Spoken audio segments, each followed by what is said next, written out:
So there was a headline on CNBC that was like, Trump administration buys a 10% stake in Intel. Now, it's not that's been like kind of like in progress, I think, for a while, where they've been like trying to groom Intel into like, you're going to be the United States chip manufacturer. We want to get away from China and Taiwan. Taiwan Semiconductor, I'm pretty sure the founders are trying to like relocate to the United States and build chip fabs here. It's just been a Hmm. big lift for them. Um, it's a little odd to see like the American public, like the federal government, take a stake in a privately traded company. I'm not sure how I feel about that. How do you feel about Yeah. that?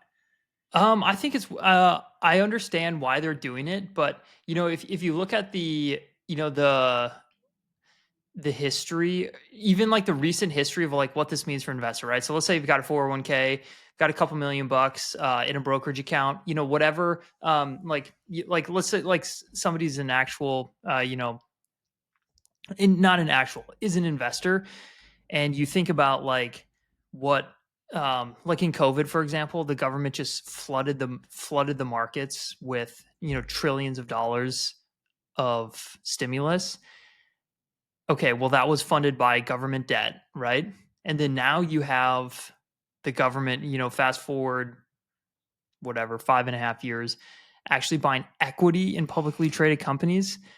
I mean, this is getting into some, I think some pretty funky territory. Now, I understand it, right? Like, I philosophically understand why they're doing it. I just think, this is like the skeptic in me of like, okay, so if they buy this company, if they buy 10% stake in Intel, like what else are they going to buy into? It's Mhm. just weird that Well, they actually own it. it's not the first time that they've done this, right? I think what was it, Fannie Mae and Freddie Yeah. Mac were both private companies, and the U.S. government took them over in the 2008 financial crisis. And I mean, for public good, right? Because like these guys were on the hooks for all these mortgages that were issued, and that's a little different. This is somewhat similar, where I think like the direction they're taking it is like, we want to protect US jobs, we want to bring US jobs back here, semiconductor manufacturing jobs, designer jobs, whatever. Um so I see maybe some of like the angle and how it's similar to previous cases of like the government taking equity stakes in these types of institutions.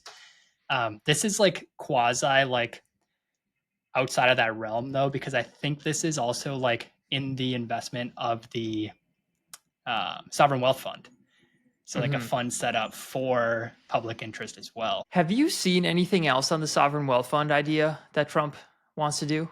Not necessarily. It's been a long time since I think Scott Bessent has really talked about it. Okay.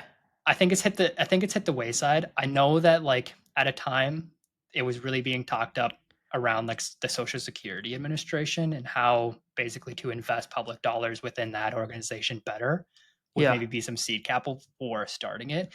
And there was an interesting take that I'd heard that was like the Social Security Administration was set up in the 30s after the Great Depression as a way to help people out, but that also helped the government out by basically buying U.S. debt, and it Hmm. just never changed. So the entire books of the Social Security Administration is just in Treasury bonds and notes and bills.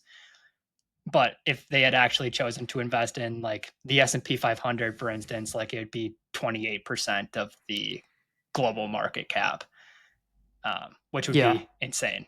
Anyway, so like there's like I see like some of the benefit there. Yeah. I do as well. Although it is weird. Like, I was reading this morning, just in preparation for the show here, that the Norwegian Sovereign Wealth Fund, is divesting of Caterpillar because there's Caterpillar equipment working in the Gaza Strip. Hmm. And it's very like, I'm not going to make a political statement here. Just my thought was like, interesting. Like there was like an event happened in the world far away, and like an extremely hot part of the world, for many different reasons. And then you had the Norwegian sovereign wealth fund be like, we don't agree with that, so we're going to divest from the position. it is just weird when, governments who have, access to basically unlimited money, like truly unlimited money, gets into the investing game. So, Hmm. Yeah. Yeah. The Norwegians have been doing it for a long time. I think their sovereign wealth fund, what mhm. is it, like $4.5 trillion? Yeah, At and this I think point, they they almost own have to like invest in anything. I think they own like, gosh, what do they? They own like one.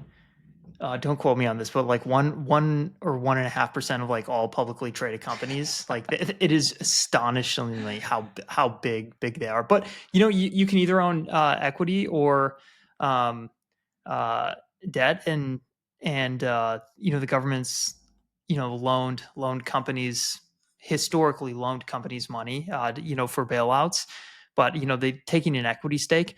It's uh, it's just different, right? It's just philosophically different, and I would imagine this is just like the direction where we're headed. Like I would assume this is like the precedent. Yeah. What do you think is going to happen to Intel? Because, like, I don't know. The government spends a lot of money, and like, I don't know what kind of a stake this is, but I don't know. It could be a little concerning being like an Intel investor and a company or the like a entity, the public, like taking a stake like that. Yeah, I don't know. So here's my thought. So I've never actually told you this. So a week and a half ago, there's a big influencer. I'm not going to name his name because I don't. It's not really relevant to what we're talking about here.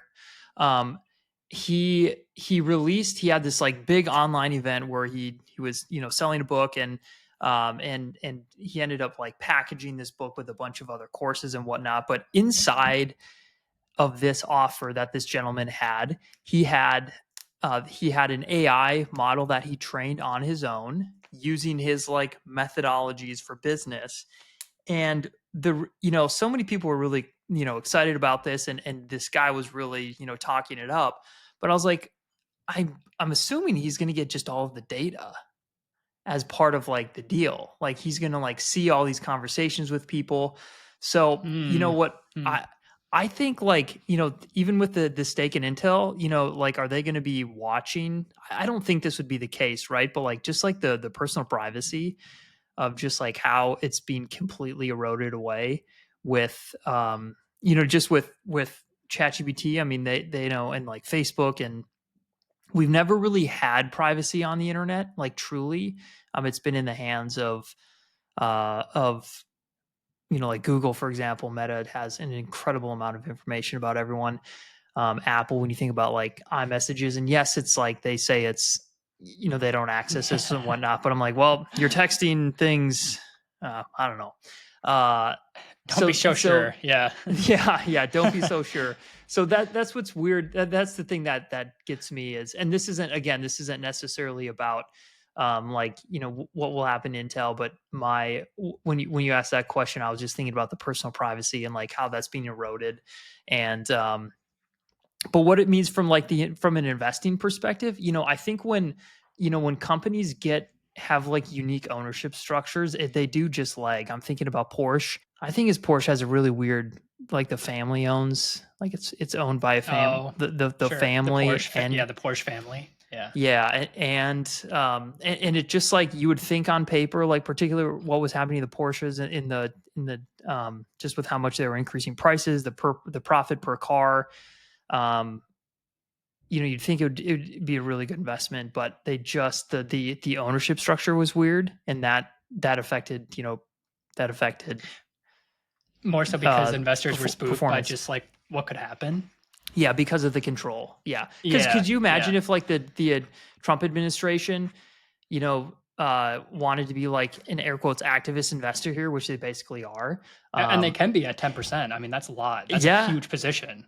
totally. Yeah, what they could do to the company. So it is Yeah. a little it Influence is a little capital goofy. decisions. Yeah. Yeah, Hiring decisions. Yeah. yeah, It it's yeah. weird.